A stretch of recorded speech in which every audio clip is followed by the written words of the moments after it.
Attention, cette critique contient des spoilers sur Avengers Endgame.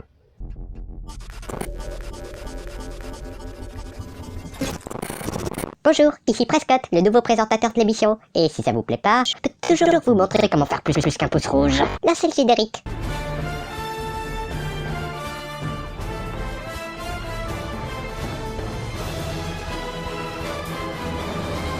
J'espère qu'on paye pas celui qui fait les génériques car c'est vraiment de la merde. Spider-Man Far From Home est un film de John Watts scénarisé par Chris McKenna et Eric Summers, qui est le 23e film du Marvel Cinematic Universe et est sorti en juillet dernier, mais je ne l'ai vu qu'avec sa sortie DVD. Merci Stressy, déjà car l'autre bleu de sale con m'a effacé l'existence avant, et ensuite car c'était le premier film Spider-Man à ne pas m'avoir du tout donné envie au vu de la bande-annonce, alors que Spider-Man est mon super-héros Marvel préféré, que j'ai aimé presque chaque film Spider-Man, et j'avais trouvé bon Homecoming. La seule chose qui m'intéressait dans ce film était Mysterio, et encore je me doutais qu'ils allaient le sous-exploité. Et au final, ce film m'a laissé globalement indifférent. Le film se déroule après les événements d'Avengers Endgame, dernière chance avant de vous faire spoiler ceux qui ne l'ont pas encore vu, et alors qu'il est encore dévasté par la mort de son mentor Tony Stark, alias Iron Man, je vous avais prévenu, Peter Parker part avec sa classe en Europe, et compte en profiter pour prendre des vacances et révéler ses sentiments à son crush, Karen. C'est vrai, t'imagines un peu sa déception quand elle saura que c'est moi? Eh bien, moi à sa place, je ne serais pas du tout déçue. Non, pas ça. Allez, Monsieur Stark, vous comprenez pas. Pitié, c'est tout ce que j'ai. C'est vrai, je suis rien sans le costume. Comment ça, entre les deux films, Peter Parker a eu hors champ des sentiments pour MJ? Mais lorsque des monstres élémentaires géants venus d'une réalité alternative nommée les Gigamaeux, les élémentaux apparaissent en Europe, Peter Parker doit remettre son costume de Spider-Man pour les combattre avec l'aide de Quentin Beck, alias Mysterio, et accepter de devenir le successeur d'Iron Man. Attends, c'est comme ça que vous utilisez Spider-Man depuis Infinity War? C'est pas contradictoire avec l'évolution du personnage dans Homecoming?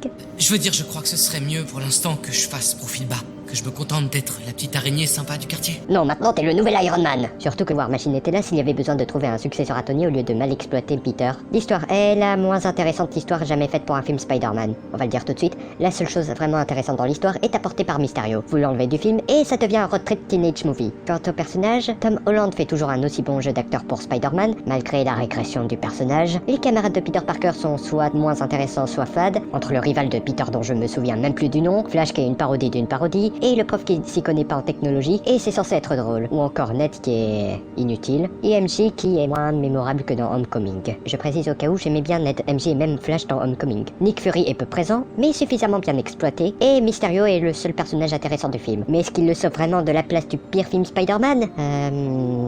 J'hésite. Mais pour parler plus en profondeur de Mysterio, je vais devoir spoiler, donc alerte spoiler, passer au timecode suivant. J'ai bien aimé ce qu'ils ont fait du personnage en faisant un faux héros à la Syndrome. Le personnage a des moments plutôt bien fichus entre lui et Peter, même si l'une de ces scènes est une scène où Peter Parker parle avec Mysterio en portant son costume, pas le plus iconique mais quand même il est passé à la télé, sans le masque dans un bar rempli de gens. Et Mysterio est bien joué, mais la révélation à propos de lui se voit à des kilomètres, et les possibilités créatives de mise en scène qu'offre son pouvoir d'illusion ne sont vraiment exploitées que durant une scène dans le film. Et encore, même si ça reste une bonne scène, l'épouvantail de Batman Arkham Asylum a fait 100 fois mieux car, en plus d'être encore plus créatif visuellement, ça réussissait à chaque fois à instaurer une bonne atmosphère horrifique qui fait vraiment peur. Et ça réussissait très bien à développer le passé et la psychologie du personnage de Batman. C'est pas pour rien que l'épouvantail est mon boss préféré de la quadrilogie Arkham. Alors que là, oui, c'est bien, mais on peut mieux faire. Surtout que, maintenant que j'y pense, on aurait enfin pu en savoir plus sur sa backstory qui manquait cruellement dans Homecoming. Et il est si peu exploité que c'est dommage qu'il meure à la fin. Je l'aurais bien vu comme antagoniste dans le seul film Marvel de la phase 4 qui me fait vraiment envie. Après, mis à part ça, il y a des trucs que j'ai trouvé bien comme... le fait que ça exploite bien son appartenance au MCU, notamment en montrant au début comment sont revenus les victimes du claquement de doigts, même si les gens qui étaient en avion ils sont morts ou... Et j'ai aussi trouvé bien...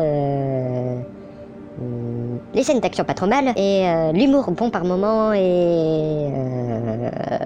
Bref, Spider-Man Far From Home est à peu près correct, et largement inférieur à Homecoming sur tous les points, que ce soit l'histoire mi-osef, mi-moyenne, les personnages qui pour la plupart régressent, la mise en scène qui est encore plus banale comme Homecoming, ou même l'antagoniste, malgré le potentiel de base du personnage. Et c'est ce film qui a volé à Endgame le titre de conclusion de la phase 3.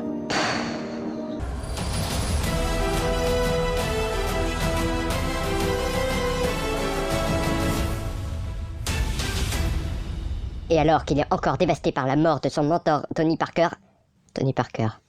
Putain, faut que j'arrête de faire des nuits blanches, moi.